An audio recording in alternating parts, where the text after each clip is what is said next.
News Avenue, back with the bang, igama uSizwe Blose. This is iNews Avenue. Namhlanje sihambele ama-office e-DA. Now you know why. It's because uyazi ukuthi kusanda kukhethwa umholi omusha we-DA. Ngiyakhumbula e-KZN, ngiyakhumbula ukuthi uyazi ukuthi bekuno-Francois Rogers obe umphathi we-DA or i-leader ye-DA la esifundazweni. Kodwa izinto seyishintshile ukudla epletini manje sesiphethe uSithembiso wakangema. Angibingelele Sithembiso.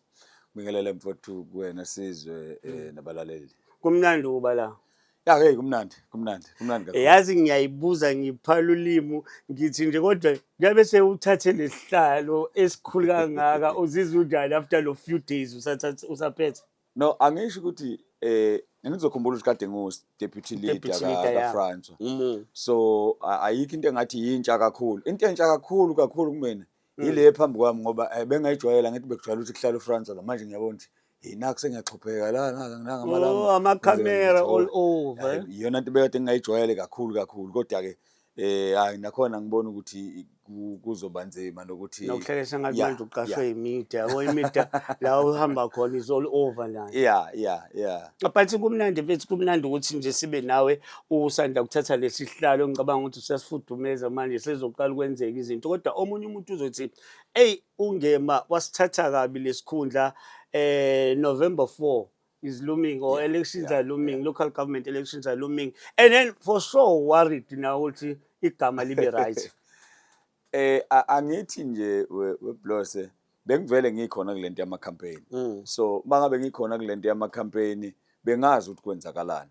Kodwa futhi iqiniso ngeze silibalekele into ethi uma kiwa okhethweni i-choice yabavoti, ngoba noma ngabe khona bani esikhundleni kuya ngokuthi abantu bayakholelwa imboneni weqembu, kuya ngokuthi futhi bayakholelwa yini ezenzweni zalo iqembu ukuze bavote. Ngisho singa campaign 20 years mubheka kuneqembu leli lathi vumba esikhaleni kwangangapheli ngisho iminyaka emingaki lingekho uhulumeni lingekho ndawo, but laphenduka laba iqembu elikhulu, okusho ukuthi kuya ngokuthi imbono yakho abantu bayithenga kangakanani noma bakholelwa kangakanani kwena ukuze bavote. So ngicathi iqembu le-DA selisebenze kakhulu, selibe khona isikhathi eside uhulumeni li-official opposition party, linamakhansela, linama-members elokhuzana esishayamthetho, linama-members eParliament driving issues kulezo indawo. So abantu umsebenzi welokhuzana we-DA bayawazi futhi bayawubona. So ayikho into engathi izoba yintsha kakhulu, okuphela ukuthi bona iqembu njengamanje balibona kanjani phela. Yazi ngiyethula ngiyayibuza ukuthi empeleni ungema owathi Lamont usuka kwamaphumulo useLamont uke wahlala naseLamont. Sengiyayibuza ukuthi yini ngempela emjoyinise iDA ngoba kuthiwa iqembu labelungu. Yeah, that's a fact. Kuthiwa iqembu labelungu. No, iDA umlando wakhona nami leDA uyahlekisa. Mina ngikhulele kaMaphumulo nje. Ngidlala ibhola, angekho good ebholeni. Ngidlala khona ikarate. Hayi no, kuyabonakala. Kodwa ngibasholo mbatha. So ngicula esikoleni, ngidlala ikarate. Ngangenza imake kuona, cha ngifuna uqamba amanga. Ngigijima. So ngakhula ke khona nje ngisushake kunekhaya liseLamont. Umkhulu bedumile Lamont lapho kagijima yaze uma ufuna ka Tycoon nje bakukhombisa ukuthi nakhe ekhaya. Igama lakhe laselokishini ukuthi Tycoon. So impilo yami ngibikulezi ndawo zombili. Mangiqeda isikole ngabuya ngazohlala ekhaya eLamont. Uma ngiqeda isikole ngijoyine emaphoyiseni as a police reservist ke SAPS Glendale. Ngaleso sikhathi isiteshi sasiphethwe uFoster, Captain Foster. Retire manje retire esela Montclair. Ukuphazamisa imuphi lo nyaka? That was 2001. 2001. Yeah. Okay, no, fine. So I joined SAPS, ngenza ama trainings akhona. Nakhona ngangibofana phela nje. So ngasebenza ke khona. Kwaze kwaba u2008, 2009. Sengiqala ukuba more active kwipolitics. So iDA ngihlangana nayo eShell House ngoJohn Steenhuisen caucus leader wamakhansela eDA. Then elokishini, yabo elokishini manihleli nolo vayibona lento ukuthi ikhansela nilivotela manje kusasa sele umuntu omkhulu nje alisabonakali, yabo sekufuna wenza appointment futhi ngalihlupha ukuthi kade wenza appointment wena nala ngafika lona yabo wophinda ubuye yabo wophinda ubuye nakhona uma uficela usizo khona akayinaki indaba ukuthi lento ikuphatha kabuhlungu kangakanani ukuthi usuke uzofuna ikhansela wenza appointment mhlawumbe uhambe ngeenyawo futhi yabo so uyafika kuthiwa ngeke usakwazi ukumbona akumphathi kabuhlungu lokho so I was like I wrong lento le yeah sure and masikhulu lokushini sonke so all over sikhulu sazi ukuthi hayi wonke umuntu yabo ukhongomani yabo akudingi ukuthi ube ne membership into membership iqhamuka manje ubona sekunekhundla sekunemali yabo ufanele ube ne membership ube usihlala ube yini qala nanibizwa nonke nje no all over igenge khulele lamona ko Chesterville bokujeta kuthiwa kunomhlangano lapha niyazi nonke izinto eyodwa sisemajida siyakhona yeah susaba nokulisho igaba no angisabi ukulisho phela kwakuyinto yaselokishini ngoba ngisho ukuthi angazi ngibe nenye membership ngaphandle membership ye-DA but kwakumkhuba nje waselokishini ukuthi sonke sibu-ANC yabo ngisho ukucula socula ingoma masicula socula ama-struggle songs yeah but angazi ngibe ne-membership yelinye iqembu ngaphandle kwe-DA so ingiyibukeke zonke lezi zinto lento i-wrong lento le and idinga ukuphikiswa so ezingikhula ngihlangabezana nama-challenges empilweni I was like lento le yadinga ukuthi ube khona into ephikisayo and everything iqala ngawe so I met up uJohn esewucaucus leader office lakhe lase-Shell House I think e-9th floor ngayimtshela ukuthi yazi ngifuna ukujoyina wangiqala ngibuza apha ama-office e-DA so angibuza ukuthi why ngithi mina no ngifuna ukujoyina i-DA wathi ngathi ngifuna ukujoyina i-DA wathi uhlala lapha ngithi no ngihlalela Monti indaba wathi no uthi angithuza umuntu ufuna ukujoyina i-DA uhlalela Monti no ngihlalela Monti athi okay isikhathi esiningi uspend up ngokomsebenzi ngithi mina no isikhathi esiningi ngisuke ngingapha koStenga athi no ngizocela ukunikeza abantu abangakhona khona uzokwazi ukuxhumana nabo and then that is where wanginikeza khona inamba kaPhilile Mthetho wayekade esebenza la kwi-DA ngasekho nenamba kaMedun Singh waye constituency chairperson ngaleso sikhathi but I'm sorry to interject Mr Ngema ngizama ukuthola la ukuthi ama organizations maningi kune ANC IFP PAC Azapho you name them yini le triggerisha ukuthi wena ubone ukuthi i-DA ilona or i-DA yabelungu ilona qembu or yona qembu ufanele ulijoyine no look ekhaya ubaba inkatha bengayithandi angifuni ukusho ama reasons why wabeka kodwa ubengayithandi ubaba inkatha and ubaba indoda strict indoda yabokuqala thina bungakhulu uhlale nobaba wakho kanje nixoxa yabo bese ethi ubaba wakhe into akayifundi just stay away ayenziwa la ekhaya so ayakutshela kahle ukuthi noma ungajoyina noma yiliphi iqembu ungayijoyina inkatha musahlala la emzini wami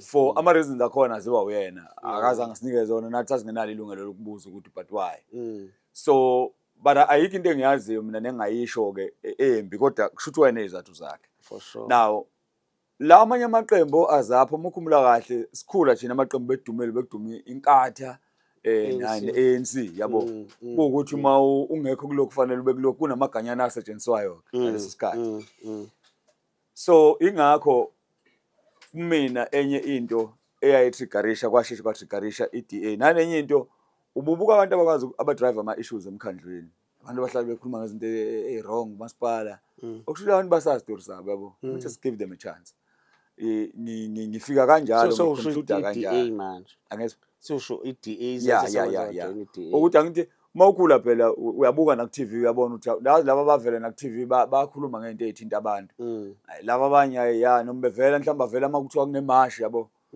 yabo uthi hayi laba lezi ezimashayo lezi okay lezi thanda ukuthi ngathi singabheka ukuhlala kwabantu sibheke ilento le umnotho wezwe yabo sibheke osomabhizinisi zibheke nje izwe ifocus ye-DA bithanda ukuthi belapha no John ngaleso sikhathi wathi uma ikhuluma ngama-issues athinta itheku yabo kwesinye isikhathi uvuleka amehlo ngoba ukukhulunywa ngento ubukwadona ungayinaki yazi lento iyangilimaza mubheka njengamanje thina as-DA we drive ama-issues too much emkhandlweni eParliament esishamthetho izinto esikhuluma ngazo izinto ezo-affectayo umphakathi for example ama-policies uhulumeni awaphasisayo thina sesiwacubungula but uyacabanga ngani ukuthi umuntu hayi ukuthi nje umjito la kaMashu uyayinaka lonto leyo ukuthi lento nayo iyamshaya akayinaka nako yabo umjito kaMaphumulo akayinaka nako lonto ukuthi iyamshaya athi kukhulunywa ngeVET manje ungahlangana nomuntu manje umtshele ngeVET ukuthi lento eVET iyakulimaza akayicabanga kanjalo uzokuthethe emfethe mina yazi into engiyifuna ihulazi mangathola ihulazi ingihafe grand ngibe right nethekeni yami nengane yami nansi into esibheka kakhulu but asibheka ukuthi size sifike ekuthenini ulova angashayisana nehulazi iqalaphi lento yabo iqala kuma policies kahulumeni iqale kuyona yonke imitheshwana eshawa uhulumeni igcina isishaya umuntu kakhulu olapha yazansi but izinto lezi esithi masifocus akuzona thina ezidiye umuntu lapha nezansi ahambe labo lova bahlale bekhuluma njalo bekhuluma ngento eseparliament bekhuluma ngemithetho in cause akayifirstan yabo now usekuthatha umuntu ofana nami ke ukuthi abuyele kulabo lova kade ehlala nabo semajidazini manisike nizokhulunywa ngalento lento ikushaya la lento ishaya la lento izilishaya la lento umnotho ushaya la lento edala ukuthi isipani ungasitholi ilezi zinto nalezi zinto ebekwa uhulumeni so umuzwa lapha nabekhuluma basuke sebe unpacka idocument esuke iphambi kwabo ngaleso sikhathi singekho isikhathi sokuyilanda ezantsi no ngiyakuzwa mfowethu ngema but mhlambe ngicabanga ukuthi nawe sesizobona ilegacy yakho la kwipolitics 2014 if memory yami ngiserve well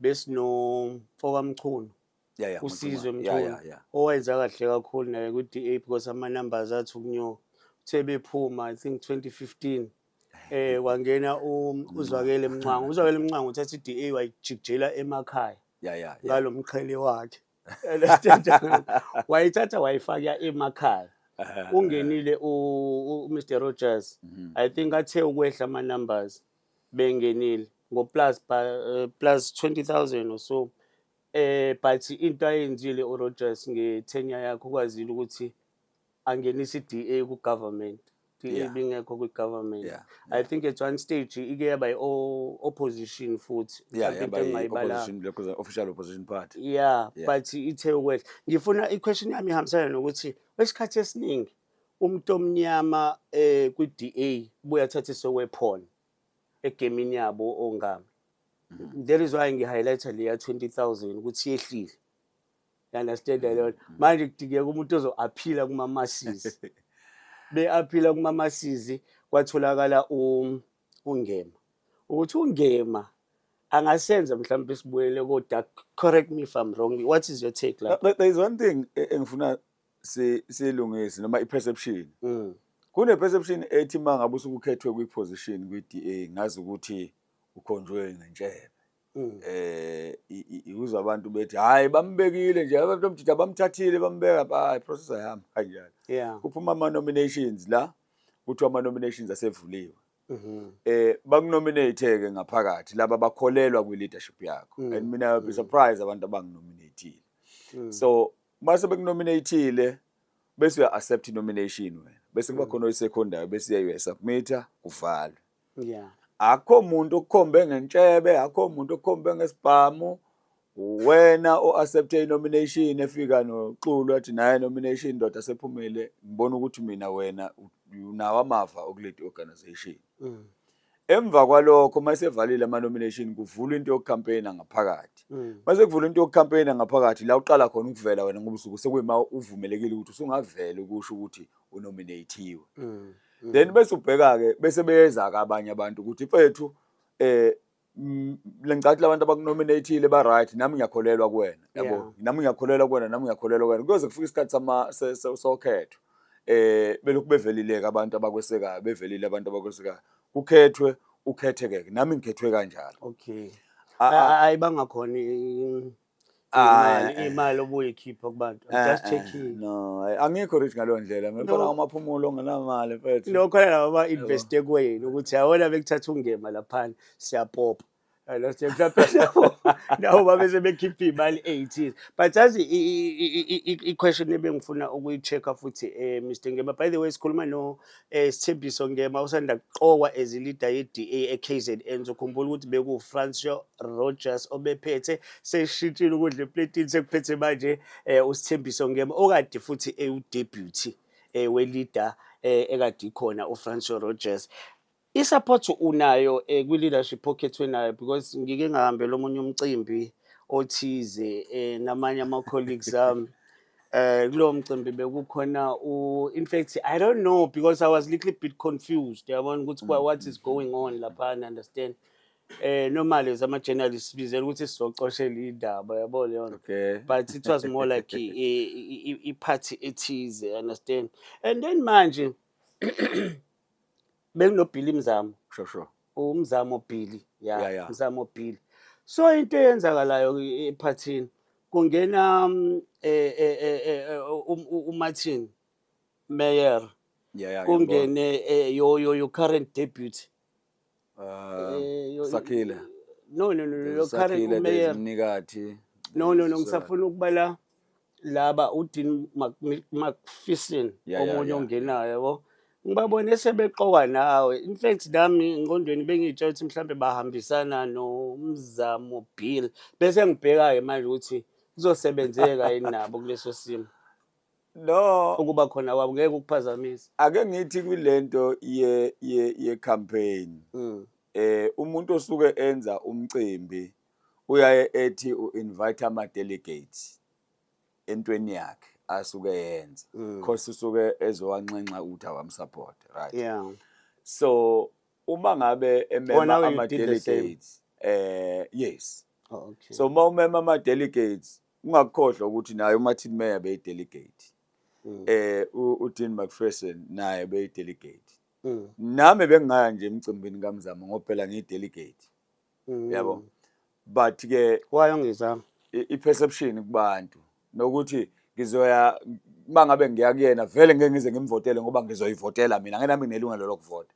So vele noma ngingaya kufana nokuthi nyakanga nje phela ngizoyivotela mina. So nami nganginowami kodwa umcimbi ngangingaya khona and we shake hands ukuthi sure bra engathi ngihamba kahle kuwena, all the best, which we did mase sibonana elokhuzeni kwivenue la kade kukhona i-congress. So ngiqonda ukuthi nami ngangingaya khona isimenywa as umuntu oyi-delegate, but i-reality ithi nami nganginowami umcimbi eceleni ngangixakeke kakhulu, yabo. So nabo ngicabanga ukuthi baya kwemqinisa nje decided not to invite us. Ngicabanga ukuthi into yama-delegates and mawufuna uku-addressa ama-delegates awuthanda ukuthi uyi-publicize lento ngoba ufuna ukuthi nixoxe ngezinto zangaphakathi eqenjini ezinye zazo okungafanele ukuthi uzizwe, ezinye futhi zazi i-reality ukuthi akufanele uzizwe ngoba sikhuluma ngama-secret party. So mina ngikubonanga kufanele ukuthi akube khona imedia la sikhona, uyabo, ngoba sizokhuluma ngama-challenges e-organization. Uyacabanga mhlawumbe makuthiwa sesikhuluma ngombatha ngenza isibonelo, nakhu sekukhona usuyayishutha lento isifika kabi manje kumbatha engathi bekuyintembi kanti mhlawumbe bengeyona intembi, uyabona. So ingakho ke kowami mzazi ngeke intatheli, kodwa futhi angikusho ukuthi akekho umuntu okwakhulunywa kabi ngaye, kwakukhulunywa ngeqembu ukuthi silisa kanjani iqembu emakhaya, isiphi strategy sosebenzisa. Ukhumbule ukuthi uma ukhethiwe akube kusaba uwena, akukho ngawe, kungabantu, kungeyinkinga zabantu. Khona abantu abanenkinga zabo abafuna zaziwe, khona abantu abangafuni inkinga zabo zaziwe, khona abantu abanama-challenges abangafuni ukuthi aziwe. So ingakho lesi sikhathi sokuthi uhlale nama-delegates kanje kusuke kuyinhlambuluko kahle ukuthi nihlambulukelane, ukuthi khona umuntu ozothi usibanibani maphetha ngizwana naye uthi no, yabo, ukuzwana kwakho nongazwani kwakho ku-wrong la ngaphakathi organization, kube khona umuntu ongakhulumi nomunye nongazwani nomunye. La we are one, sibumbene, and we need to make sure ukuthi we move forward. Then how do we move forward uma ngabe ungakhulumi no-plus, yabo. So into yami mina yayi kanjalo ukuthi no, we need to be united, we need to move forward with speed njoba kade usho ukuthi there is local government coming. So sasikhuluma izinto ezikanjalo and paving way forward ukuthi iqembu solukhulisa kanjani. No, ngiyamuzwa ongema uSithembiso ongema oyilida ye-DA esifundazweni, isifundazwe sesiphethe uyena-ke ngasuhlangothini lwe-DA manje. But khona izinto engicabanga ukuthi angimele yisale noma ikanjani besikhuluma lolu daba lwakho enokuba ilida, and uyibeke kahle wathi before ubu-deputizer uFrans, of which is good. But khona izinto ezenzekile ngema, you'll correct me if I'm wrong. Izinto zase-Phoenix for instance, when you were part of ama-decisions ayethathwa, ne-decision nje eyashokha uMzansi wonke as a whole or international people ukuthi nithini na into eyenzeke ePhoenix ngendlela eniyibona ngayo regard those people abenza those things as ama-heroes. Understand? Yeah, And ngiyakuzwa. and I think kukhothakala ne-mayoral candidates yakho, and ebuyile futhi ukuthi noma isihleli ekhaya naye ebuyisa nathi hayi, so gadla ngaye lo muntu lo laphana as imeya yethu if usiwina. But angikhumbuli nibuyela kubantu niyothi yazi ukuthini, we made a huge mistake ngaleya statement, and I'm asking you because you were part of a collective that particular time. No, isikhathi ukhuluma ngaso ngangakabi kwi-leadership. Kodwa ke engifuna ukuthi siye khona into ethi ena. Imangema wawuyini ngaleso sikhathi? I was involved with my campaigns party. Only ama campaigns. Yeah. Kodwa ke nonetheless ngoba ngangihamba nayo leadership. Yeah. Asifuna sibuyele. Bengibuza lo ukuthi kusho wena wawungahambisani naleso sinqumo. No. Ngifuna sichaze isinqumo uqobo. Ngifuna sekusona ngqo. Yeah. Umuntu owakade ekhiphela uma billboard was current provincial chairperson uDini. Yeah. And you recall ukuthi ama calls ayeza kuthina, including uFranco. We directed those calls ku chairperson uCa. Ama post ka chairperson khuluma no chairperson. And chairperson later those posters were withdrawn. And there was a public apology won. If I remember correctly, there was a public apology won. Now, into what do you mean won? Understand? Yeah, ngodaba lwawo. Wa apologize wona washo ukuthi no hayi axolisa ngalama post kodwa this is not what I was meaning. Usho ukuthi indlela yena ayibeke ngayo kufike kabi bantu. So ke no ayibhaliwe kodwa. Yeah, ngifuna wena Ngema izinto enje siyithathe sibuyisele eceleni ukuthi mhlawumbe iphutha lenzeka njengabe eclaim ukuthi because wena ngiquote verbatim in one of lokhozana akho after ukuwina wakhuluma njengomuntu ozohambela futhi amakhosi. Yes. Ozohambela induna. Labantu laba abantu beyinduna, abantu bamakhosi abafelwe. I think bayokubuza lawo le question ukuthi did lo mbuzo wakho Blos akuwona awuwena oqala ukubuza. There's nothing wrong futhi ngawo. Ingakho ngisho ngithi mina umuntu wayekade wafakile ama post. Ngoba ukhumbula ukuthi kwavela ukuthi akwangesona isinqumo sesigungu esiphezulu. Yeah. So okusho kwangesona isinqumo seprovince basically.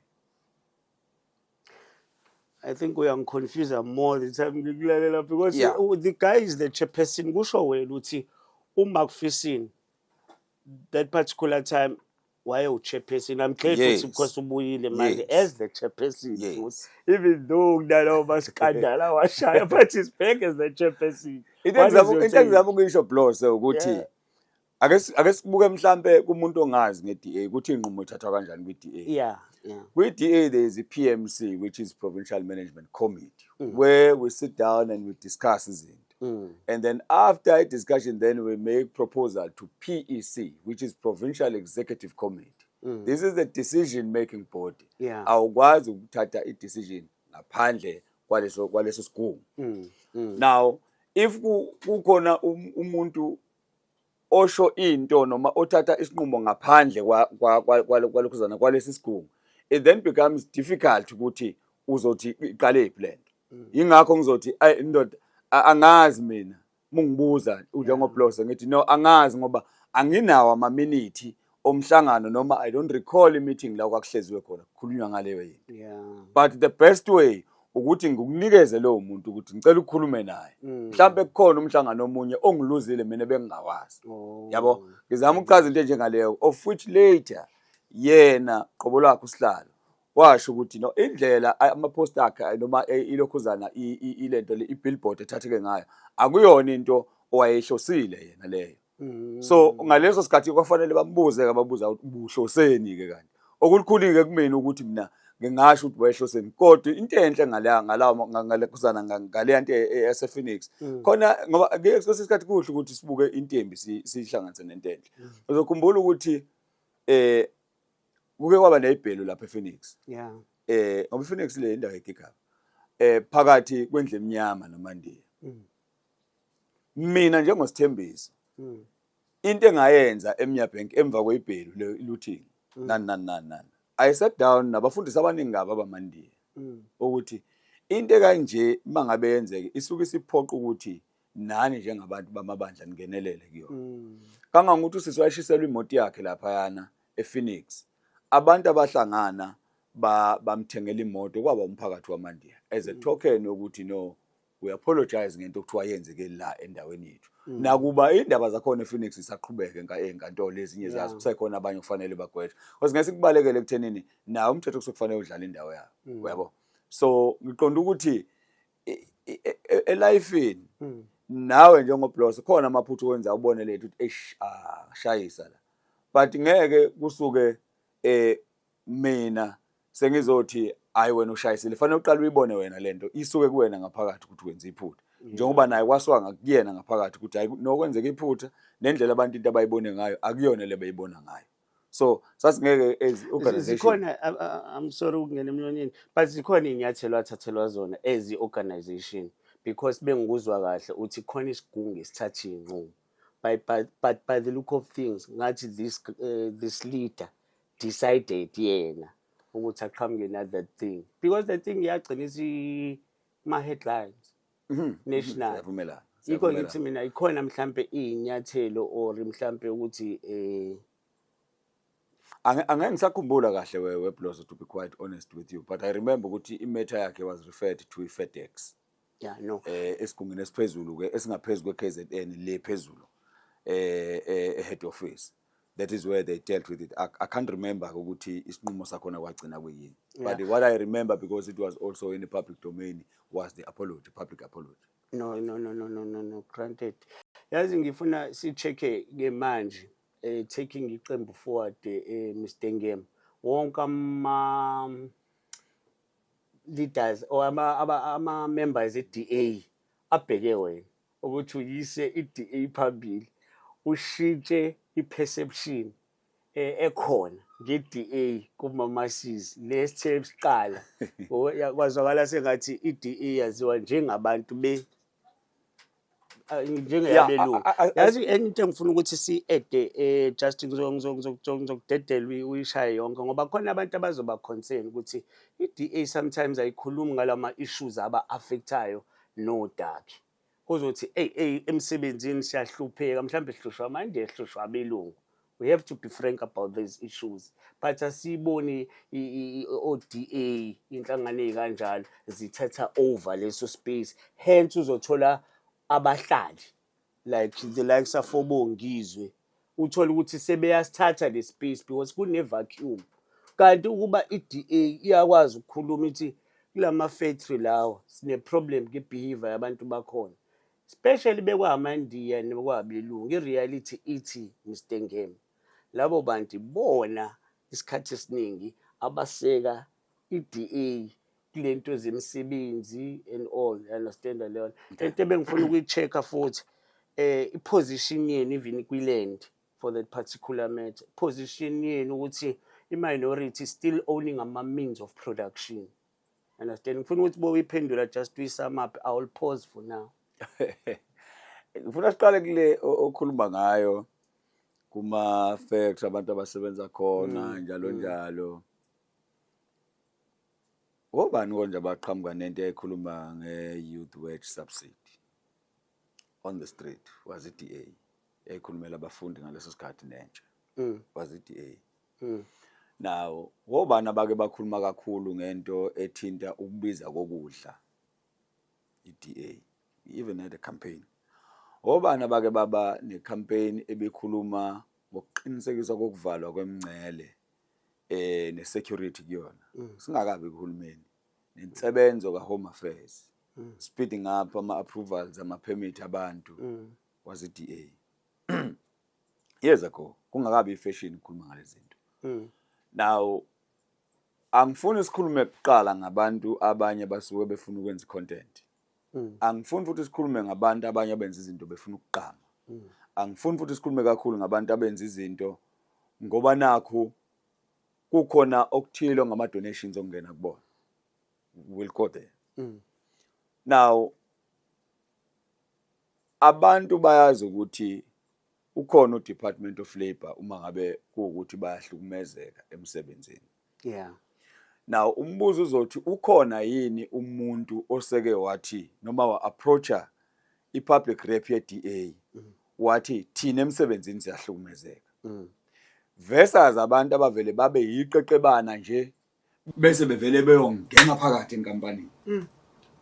Now khona into okufanele uyibheke ethi if usiyongena phakathi enkampanini. Yeah. One, kunabantu abasebenzayo lapha abasebenzela abantu abangathathi into entweni. Bahlupheka ngempela, baxaye ngempela, bawudinga umsebenzi wabo. 2, inkampani nayo inemigomo. 3, inkampani nayo kunemigomo eyivikele ukusebenza kwayo. And then 4, there is uhulumeni obheke zonke lezi zinto. Obheka umuntu, obheka umnotho, obheke yonke lento uhulumeni. Now asikwazi ke thina njenge-DA ukuvele siqoqa abantu nje sibagcwalisa umgwaqo bese kuze kushayeke nabanye abantu khona lapha uhlukumezeka abantu uthola khona umuntu obhaxa lomunye ngenduku noma ngemvubu. Ngoba uyamsola mhlawumbe ukuthi akuyena wala uthatha umsebenzi wakhe. Kodwa ibikhona indlela ethi we can have ama operations. Athi uDepartment of Labour need to be involved. uDepartment of Home Affairs through immigration officers need to be involved. U-SAPS need to be involved. uMetro eThekwini need to be involved ngesibonelo.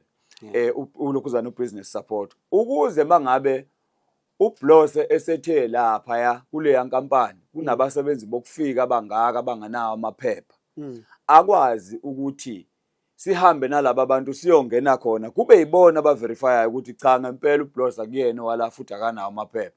Cha le nkampani operator la ngokungemthetho ayinawo amaphepha.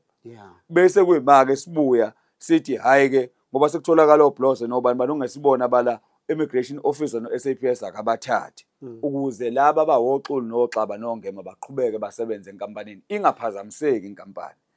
Ezinye zezinto ezifuna ukuthi kuzenzeke ngoba akufuni ngelingathi ufuna ukuthatha ulwandle lifake enkomishini.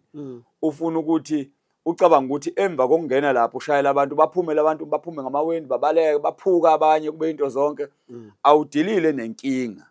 Inkinga isekhona ngoba inkinga ithi umnikazi wenkampani awumenzeli utho yena.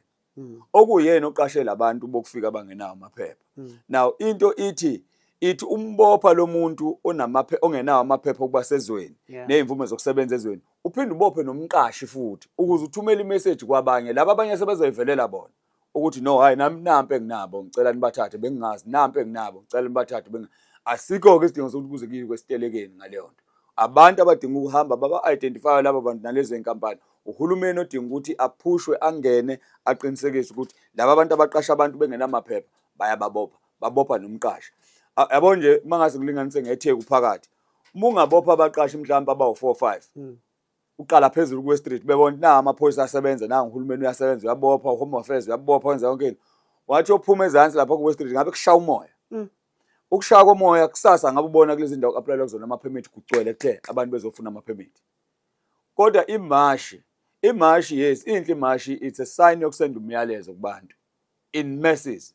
But akulula ukuthi usolve ngoba noma ningamasha niqede mase niqedile ukumasha kuthiwa asihambeke sohlala phansi eboardroom siyixoxe lento. Sibone silungisa kanjani. Okusho ukuthi into elungisa into it's a communication, a constant communication between labo bantu abathintekalayo nalabo abathintwayo labo abathintwa abanye ukuze kukwazi ukuthi kutholakala isisombululo. Kule yanto leyana into edinga Home Affairs le ukuthi abe involved. Now you ask the question ukuthi baxhumana no Home Affairs baxhumana nobani. Yabo I'm still I want to see ulokhuzana abophakela umthakathi ngoba ngiyamazi phakela umthakathi. Sihlale phansi sixoxe ukuthi umuntu anganilekelela kanjani ukuthi iqoqeke lento le ihambe namalokhuzana no-immigration officer ihambe no Metropolis ihambe no business support kamasipala la kuphuma khona imvume zabantu abanamabhizinisi eThekwini ihambe no Department of Labour ozolekelela ukusho ukuthi no le company I comply with ama standard akwa labor. U-immigration officer no labantu abafanele ngabala baboshwe labo bantu semthatha. So ngizophinde ngibuze kumbuzo ukuthi siyayidinga yini imashi ethi makade ikhona tholakala sekushaya umuntu kuze kushaya umuntu wala ezweni ngokunje mhlawumbe unebala elizothile uthola usethola induku kuhlonzeke lethu ukuthi ayakena walana lo muntu oshayekile uNdlovu nje lo noma uXaba lo oshayekile. So ngizama ukuthi asithi sizenza lezi zinto sibe sikucophelela ukuthi kunabo khona ubungozi yabo obungagcina kwenzeka and nanokuthi izwe liyayidinga imali. Laba bantu laba abawosomabhizinisi enza kanjani ukuthi into yabo ichaneleke endaweni right so that sizokwazi ukuthi sigcine futhi singayiluzi irevenue ngoba sayidinga irevenue. Ngiyakuzwa Mr. Ngema, by the way sihleli no Mr. Ngema lana uSithembiso Ngema usanda kuqoka as leader ye-DA eKZN okuyindaba ezimnandi ukuthi young person njengaye for sure uya understand ama issues adila nabantu bakithi uzokwazi ukuthi asibele ngiqiniso lapha na kwi-DA. Asiphinde siqhubeke Mr. Ngema, mhlambe ngisho futhi ukuthi ungasilandela kumakhasi ethu kwi-Facebook, ku-Twitter, ku-Instagram, iNews Avenue, usilandele nje wenze isiqiniseko sokuthi lapha ku-YouTube uyasubscribe uzosibona nje sizokuphendula bo-engage sizokujabulela kakhulu lokho. But Mr. Ngema, umuntu uzothi futhi SID not ukuthi I'm sympathetic to i-cause yalaba abalokhuzayo abamashayo. Understand? But futhi ngiyazwelana nesimo abakhuluma ngaso yabo because nami in a way siyangi-affecta direct. But lento kuyakhulunywa nayisindo ongangezwe lakhe ongangezwe lakhe wayibeka nje ngokukhulu ukungananaza ngisho indlula mithi. But uKingswell thini kabheka uZulu uzoyikhumbula leyo. Konje watheni? Wakhala kakhulu ngabo ukufika ukuthi asisakwazi nokuhamba edrobheni kunekwa impahla wathi understand that lento yatriggerisha nokuthi abanye baze bayifunela ngazi noma ubusuphila kuphi la abantu basebebuzwa ukuthi understand of it. That thing was unfortunate kodwa yenzeka. But ipoint engilishoyo awuboni ukuthi ukudelay kwahulumeni futhi DA is part of ekutheni ilungise. It's even worse, you part of and nina niphethe nalo home affairs yaba department abalekile ekungeneni ukuphumeni kwabantu la elokhozeni country. Sengisho ukuthi ukuba lezi zinto nina niyayi attend instantly ngabe mhlambe asiyitholi sisesimweni soma march and march because as ugovernment phela niya attend ama issues abantu abakhala ngayo. It's so unfortunate because sibuye singazi ukuthi bese nikhethiwe senihleli kulezi ikhundla zama MEC or zama ministers nisuke usahamba lapha ku-Ajimir ukuyohamba nje ngakhona ubone ukuthi isimo ngempela some of ama concerns abantu abasuke emamasha are legitimate. Mina ngifuna sivumelane kulento le and usho kahle mina ngiyalihamba ithe ngilihamba ngeenyawo futhi mase ngihamba khona awusangiboni ngeke sangibona ukuthi mina ngiqonda ukuthi kulento esho siyavumelana ukuthi kugcwele emgwaqeni yetheku. Okay, siyavumelana futhi ukuthi uma ngabe ama issues enga-attendwa ngesikhathi agcina cause frustration kubantu bese beyithathela umthetho esandla zabo. Ngifuna kodwa sibuyele kule. Ngicela ukeDogoda. Okay, I'm sorry. Ngicela ukeDogoda kungagcini lapho i-complain ngabantu bangaphandle. Indaba yokusetshenziswa kwama-drugs, indaba zokudlwengula or something nezingane ezincane abanye baphumile lapha kuphuma ingane na-13 nayo nengane ngitshela ngento engiyizwe or engiyibone na kwi-social media. Kuba painful ke bezothi ungeba hayi akiwe kakudeni kuhulumeni kucaca kodwa ukuthi there is nothing eyenzakalayo regarding lama issues ama-drugs nani human trafficking. Angifuni ukuthi ngithi there is nothing kodwa ngifuna ukuthi siye la kuqala ukuthi uyayibona yini ingozi yokungafundiseki kwabantu ngekubaluleka kokuvota. Ngoba ukhuluma ngetheku elino metropolis, ukhuluma ngetheku eline budget close to 70 billion wamarandi.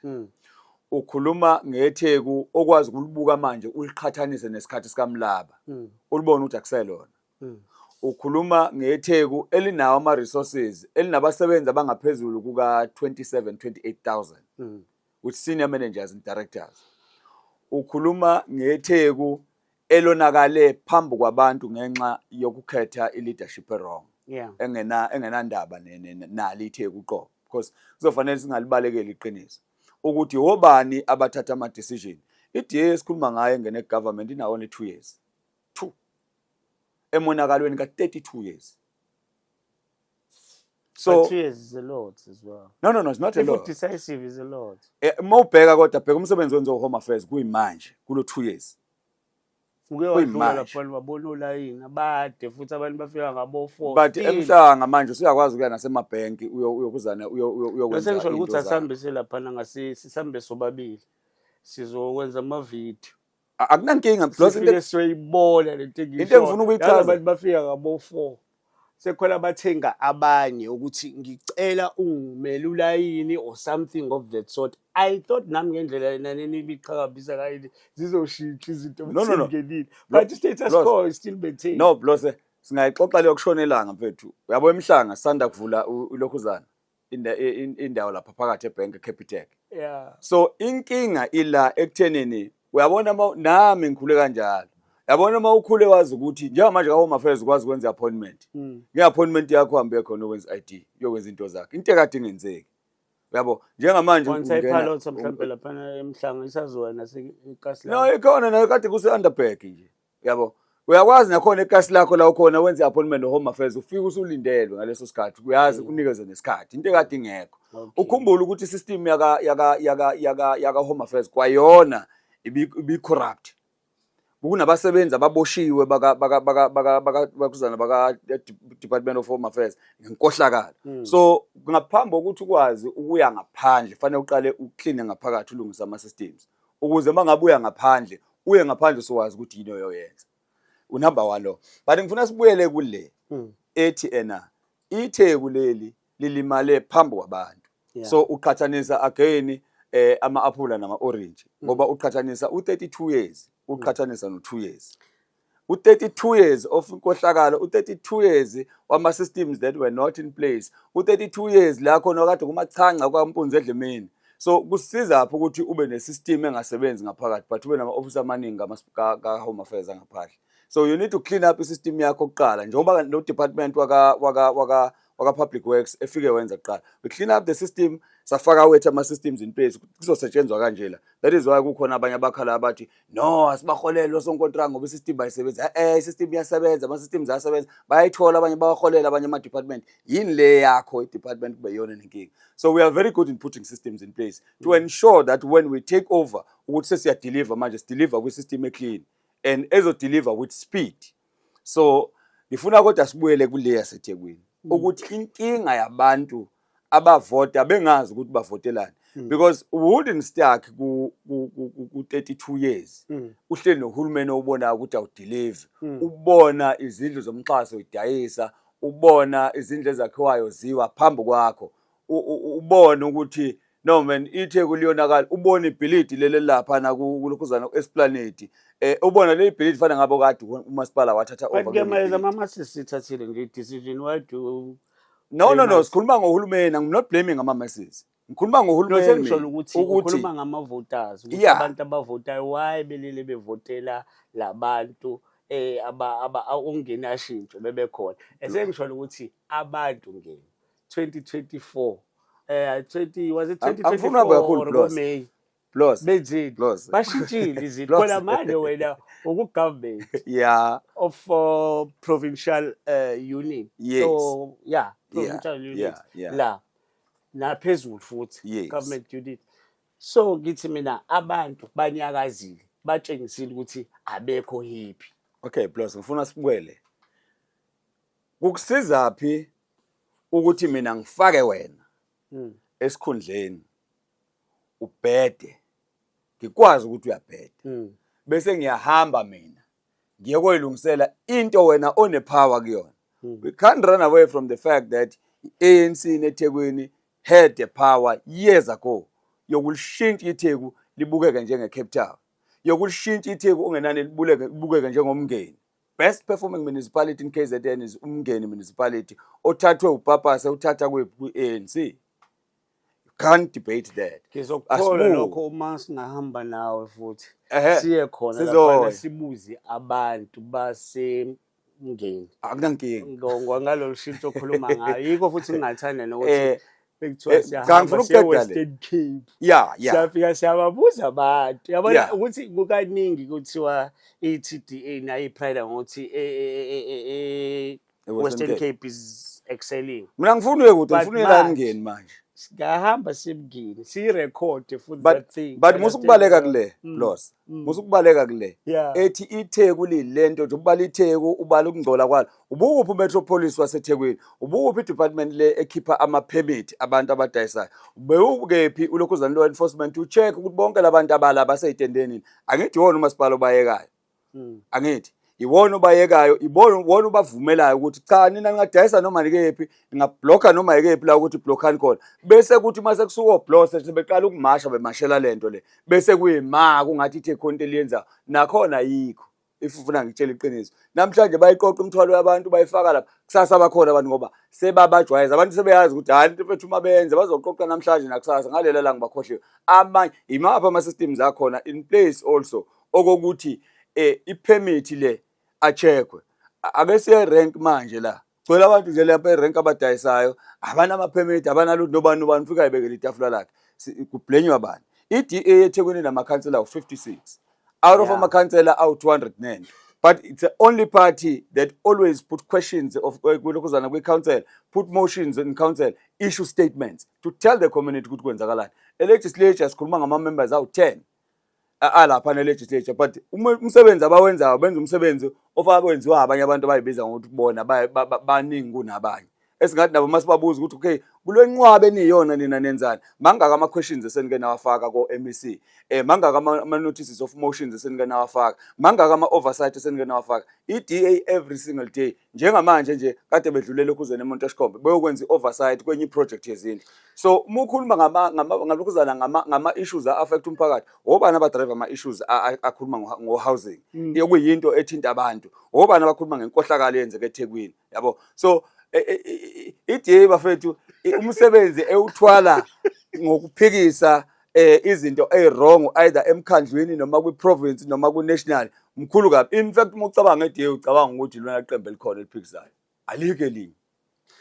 Sahlele nje uMr Gema la uyasitshela kodwa manje usiya campaign 99 says ukuthi no it's fine I understand, but any question ngicabanga ukuthi awe addressanga futhi mina ngifuna ukucheck ukuthi how do we repossess our dispossessed in terms of land. Ithini policy ye-DA because i-concern if ungena emzabalazweni nisuke ningenela kakhulu ishelendi i-play an integral part ekutheni ningize ningene empini yokuzama ukuliberate abantu. I-land issue iDA angikho clear ukuthi ithini because ngiyayizwa futhi ibuye ingahambisani i-black i-broad economic BE empowerment BE.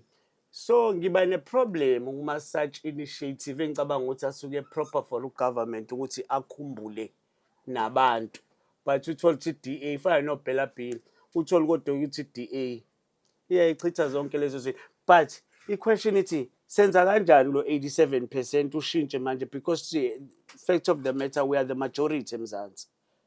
Asikwazi kuba ne-situation ukuthi izwe liphethwe u13% ama-whites futhi abesilisa mhlawumbe iningi labo lisupport iDA. Sisenza kanjani? How do we address that? Okay, asiqale kule yeland. Ngicathi into yeDA neland isolubala kabi. Ukuthi awukwazi ukuthatha indawo kaBloss ngenhlakahla. Indawo kaBloss mefuna ukudayisela yona akakudayisela, mefuna ukunika yona akakunikeze yona. Futhi siyavumelana ukuthi abantu aba-owner ilokuzana abanomhlaba noma umhlaba bahleli kuwona noma ngabe usemakhaya noma ngabe kuphi abanikeze imvume yokuba kulo mhlaba kube ngeyabo leyo ndawo. Why sisho kanjalo? Qala bekufuyiwe emakhaya. Bloss udayisa imbuzi uhambe esikoleni, udayisa inkomo uhambe esikoleni.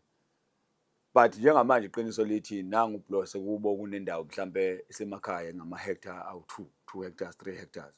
Kukhona umuntu othi Bloss mazi ungidayisele le ndawo le mina ngifuna ukutshala mhlambe amazambane la ngoba wena awunawo amaminzi. Kanti mhlambe futhi uBloss akukho kuyena ukuthi ufuna ukuba umtshali kodwa mhlambe uBlose ngoba usefundile ucabanga ifranchise yakwa KFC uyilethe emakhaya but imali akanayo kodwa futhi unayo indawo iyaziwe enduneni ukuthi indawo kaBlose le iyaziwa konke indawo kaBlose le but akakwazi ukuyidayisela ungema ufuna ukutshala khona akakwazi futhi ukuthi ungema aye kuhulumeni athi no uBlose udayisa ngendawo lapha u10 million ingama hectare 5 uBlose ngoba ufuna imali enokuza awukwazi ukuya ebank ukuthi abakunikeza imali ufuna ukufaka uKFC emakhaya ngoba wena nendawo e10 hectares yabo so ingakho ngithi into yethu simple ethi umhlaba ohleli kubona nikeza imvume yokuthi own that is why we even pushing into ekhuluma ngezindlu zomxhaso ukuthi ayingakhiwe izindlu zomxhaso kuphela isikhathi eside umuntu engenalo title deed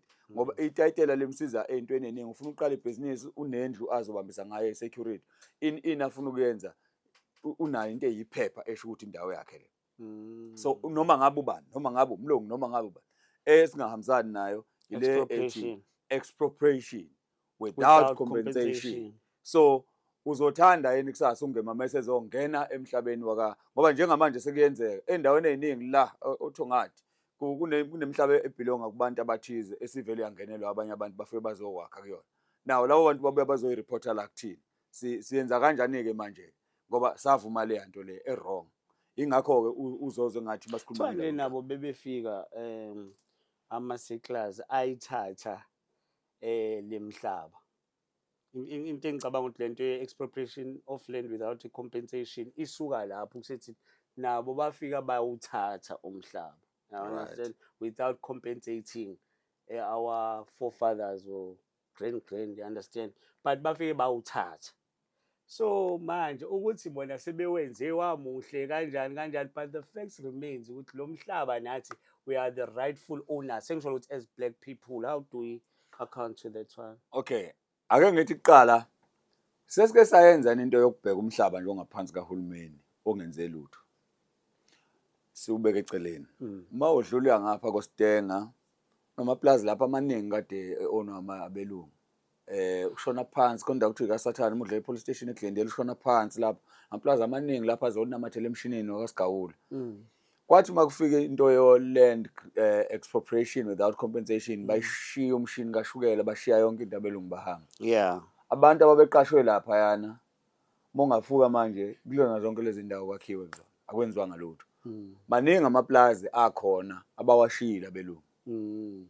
asiwenzanga lutho lawo maplaza yini sifune into singakayilungeli ibalekile lento yokuthi sithi siqala sifuna into kunjengengane manje kusukela ikutshele ukuthi ifuna iPhone ugijime nawe uthenge iPhone isazoqala ibe no 6 months down the line izama ukuyifunda iPhone ngiqonda ukuthi ziningi izinto esithema singena kuhulumeni sayijaha sayifuna ezinye zazo sayinikwa zasihlula ukuyiphatha kanti bekufanele siqale ngokwazi ukuthi lento mangabe ngiyithatha ngiyiphatha kanjani yabo njoba uoperate ama camera na yonke into angiyazi lento le kodwa uma ngizovele ngifike ngiyithathe kuwena ngizoba nenkinga yokuthi sikhona ngisakwazi ukuoperate kanti mangabe ngiqale ngokuthi ngithi lalela Blose asike sibambisane lapha sincingisana and then from ngesikhathi mase ngiyazi lento le bese kuyimanga ngiyithatha ke manje ukuthi no lento sengiyayazi manje sengifundile bese ngithi no anginikweke lento manje ngoba izwe nohulumeni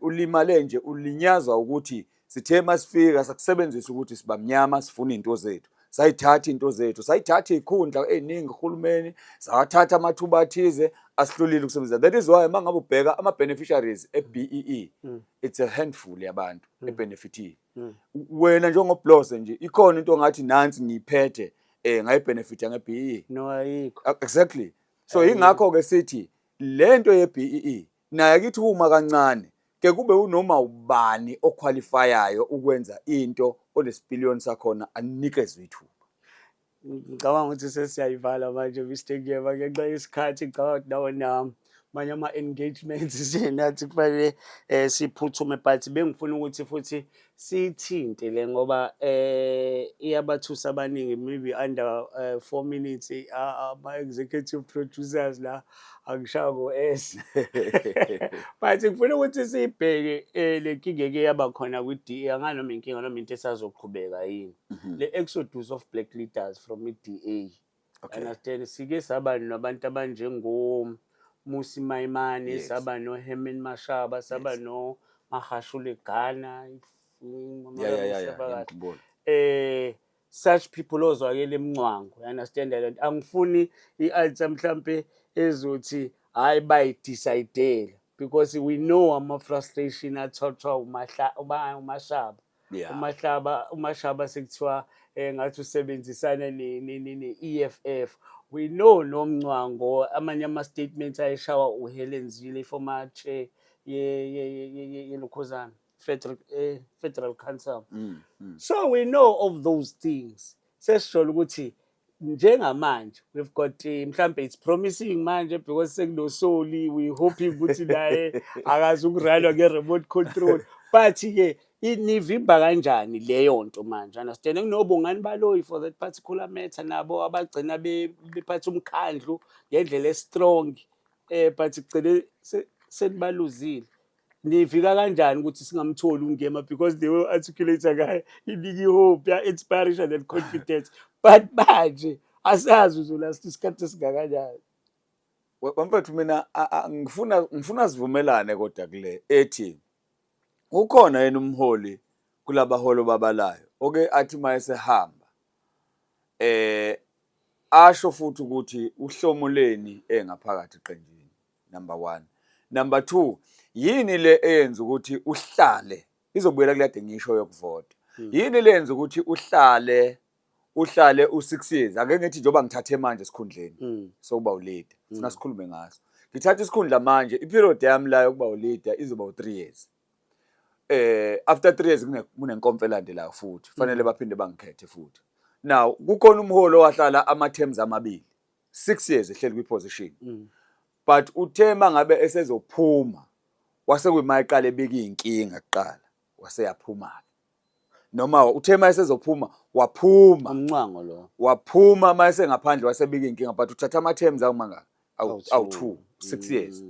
Le nkinga le uyibona phela inkinga ungena ukuthi nansi inkinga asizwe ku6 months wakho ukuthi khona inkinga la asizwe ku1 year wakho ukuthi no hayi u6 months ngeke ngathi isimo soba ngcono ayinasi singabi ngcono ayisaqhubeka hayi no hayi sengiyayibeka intambo but bonke labaholi laba baphuma futhi akekho ophuma kubona kuthiwa hayi uhlele ekhaya nje ulusi inkomo kwabheda kodwa waphuma kwi-principle ethi ngoba wayengaphathekile kahle uphuma umuntu sekunendawo la alindelwe khona yabo aphuma ngene ake sibone ayisikhulume ngomholo ophume kwi-DA ethi uyahlukunyezwa ethi kunobandlululo simkhombe hleze ekhaya ukuthi no waphuma on a principle factor waseyihlalela ekhaya ukuthi no angeke ngize ngilibekezelele ubandlululo e-DA no ngeke ngibekezelele xhashaza i-DA ngcono ngiphume ngihlalele ekhaya. Let's make an example ngami.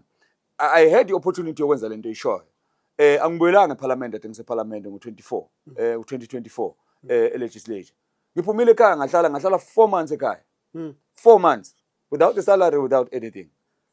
Political parties came to me and bazo offerisha ukuthi no man mongasijoina sokunika lokhu different political parties but because iDA bikumina ngawuhlala lo 4 months ekhaya ngingasipani angaze ngiwayeka ama duties ami okuba uDeputy Leader ngoba ngithi angisatholi lutho kwiorganization. You understand? Bengithatha imoto yami ngihambe ngi-attend yonke imihlangano ingithumi organization ngayo le moto yami ngithathe le moto yami ngihambe ngikhumbula kahle ngihamba ngaye eMtuba ngawo-address public meeting khona ngingaselutho kwi-party ngayona i-public rep. I was a non-public rep but I said I am a deputy provincial leader of the DA. I said when the masses were electing me I want to deliver and I will be with them every single day whenever they need me and I did that. Ngaze kwashaya isikhathi sokuthi ngizokwenza interview here and there was not a favor ngesikhathi mina sekufanele sengibuyele eThekwini nga-apply njengawo wonke umuntu. I put my application, I came in this boardroom to do my interview. I did my interview here. I was ranked number 1.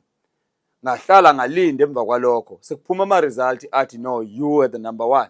Ngawalinda lawo ma result aphuma abuyele eThekwini njoba ngikhansela eThekwini. So ayikho ifavor akekho umuntu ongaphuma lathi wangenzela ifavor la. So ngiqonda ukuthi abake baphume labo baholi kuthiwa hayi abasebenzi abajoyine eqembu bahlele emakhaya basho nongakhisho ubandlululo kwi-DA angisebenzi kuze kube manje angiphumanga lapha ngangena lapha ngaphuma ngala ngangena ngala So ngicabanga lokho kuyisifundo nanginoma ubani ophilayo ekhaya ukuthi even kulowo msebenzi okuwona musu ukuthi bozophuma emsebenzini uhamba ugxeka umsebenzi okade uwenza before because that thing is dangerous yabona njengabe ibeka-ke umholi lana u-Mr Ngema ngicabanga ukuthi Mr Ngema bese sisama up nje ukuthi ngi-check-a nje impilo ukuthi umuntu olandelana i-Chiefs no-Pirates. Mfethu ngingayibeka lento ekuqaleni ukuthi ngangemuhle kahle ebholeni kodwa ngingakho ngakhetha ukuthi ngilandele i-Pirates than i-Chiefs. Oh yeah, vele abantu abangekho bahle ebholeni bavamise ukulandela i-Pirates. Imali ngifuna uku-check-a ukudla okudlayo. Udla ey'tolo or uyaphekelwa ekhaya mhlawumbe ngokuthi angibuzanga ukuthi ubusufasile or usabhekile. No, mina ngubaba abafana abawu-5 mfethu. Ushadile? Nginamajita nginengoduso yami uMangubane ngoba nje kwasuke sithe makushaya isikhathi sethu sokuthi kufanele siyenze ngesintu lento yethu kwashona ubaba wakhe izolo ushonile umkhwekazi wami so kodwa nje si-right ukhona umama nje wakwami uqondile sengalobola ngenza yonke into mina-ke ngumuntu wesiZulu lento ka-150 ka-Home Affairs ayingisebenzeli mina Futhi umuntu oshadile nje or technically speaking ushadile. Ungakhohlwa ukusilandela ey'nkundleni zokuxhumana TikTok, Facebook, YouTube, usubscribe futhi ulike, u-engage as well. Don't you dare do what I wouldn't do. If you do it, please take pictures. Die.